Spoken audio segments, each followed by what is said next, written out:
حافظ ابن کثیر اپنی تفسیر میں لکھتے ہیں کہ نیک بخت اور عزت دار عورت کا جو نشان ہے وہ گھونگھٹ ہے، یعنی کامل پردے کا ہونا یہ اس کا نشان ہے۔ دوسری بات، اب میں نہیں بولتا، خود ہی سمجھ لیجئے اس کے خلاف جو ہے۔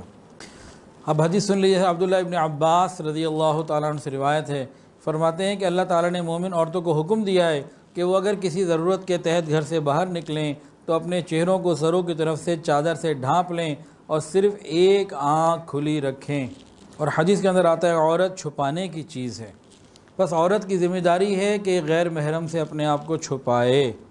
گھر میں رہ کے چھپائے تو بہت اچھا، اس کے جسم کا ڈیل ڈول بھی پتہ نہ لگے، لیکن اگر مجبوری میں باہر نکلنا ہو تو ایک سادہ برقع کالے رنگ کا کھلا ڈولا جس پہ کوئی کام نہ ہوئے ہوئے ہوں تو وہ پہن کے باہر نکل سکتی ہے۔ ہم تو 1442 سال دور ہیں نبی علیہ السلام کے زمانے سے۔ حضرت فاطمہ الزہرا رضی اللہ تعالیٰ عنہ نبی علیہ السلام سے شدید محبت، انہوں نے دین کو کتنا سمجھا ہوگا۔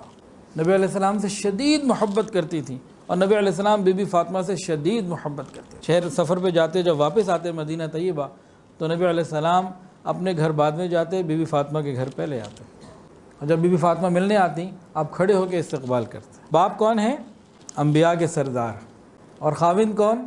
ولیوں کے سردار حضرت علی رضی اللہ تعالی عنہ، اور بیٹے کون؟ جنت کے جوانوں کے سردار، اور خود کون؟ جنت کی عورتوں کی سردار، خاتون جنت۔ انہوں نے نبی علیہ السلام سے دین سمجھا ہوگا نا۔ اب ذرا اس بات کو سمجھ لیے، اتنی تفصیل میں نے اس لیے بتائی ہے کہ بات ہمیں اچھے طریقے سے سمجھ میں آ جائے۔ یہ مغرب کا پروپیگنڈا یہ ہمارے دل اور دماغ سے نکلے۔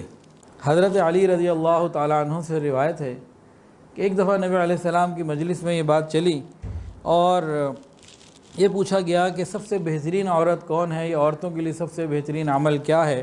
تو صحابہ خاموش رہے۔ یہ کہتے ہیں کہ میں اپنے گھر میں کسی کام سے جانا تھا تو میں گیا تو فاطمہ سے پوچھ لیا کہ فاطمہ سب سے بہترین عورت کیا ہے، عورت کے لیے سب سے بہترین چیز کیا ہے، ذرا بتاؤ۔ تو خاتون جنت نے فرمایا عورتوں کے لیے بہتر یہ ہے کہ وہ نہ کسی مرد کو دیکھیں نہ کوئی مرد ان کو دیکھے۔ یہ خاتون جنت نے جب کہا، حضرت علی رضی اللہ تعالیٰ نے بات کو سنا، نبی علیہ السلام کی خدمت میں آئے اور آ کے عرض کیا، یا رسول اللہ آپ کی صاحبزادی نے یہ جواب دیا ہے۔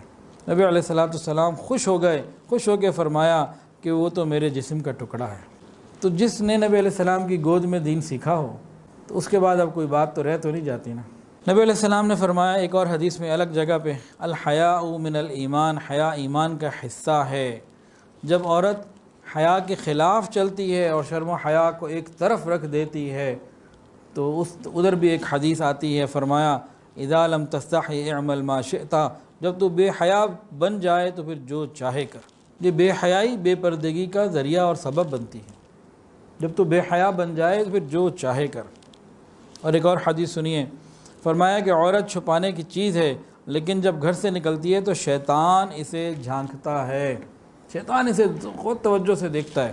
دو معنی ہو سکتے ہیں محدثین نے لکھے، ایک یہ کہ شیطان اس لیے دیکھتا ہے کہ اب مجھے لڑکوں کو، نوجوانوں کو ادھر متوجہ کرنے کا ذریعہ مل گیا، اب میں ان کو دل میں ڈالوں گا خیال، بہکاؤں گا اور کام کو خراب کرواؤں گا۔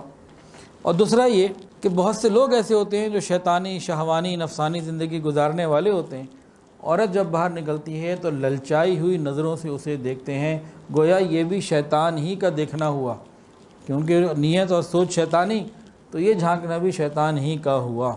اور ایک اور حدیث میں آیا نبی علیہ السلام نے فرمایا، میں نے اپنے بعد مردوں کے لیے عورتوں سے زیادہ بڑا فتنہ کوئی نہیں دیکھا۔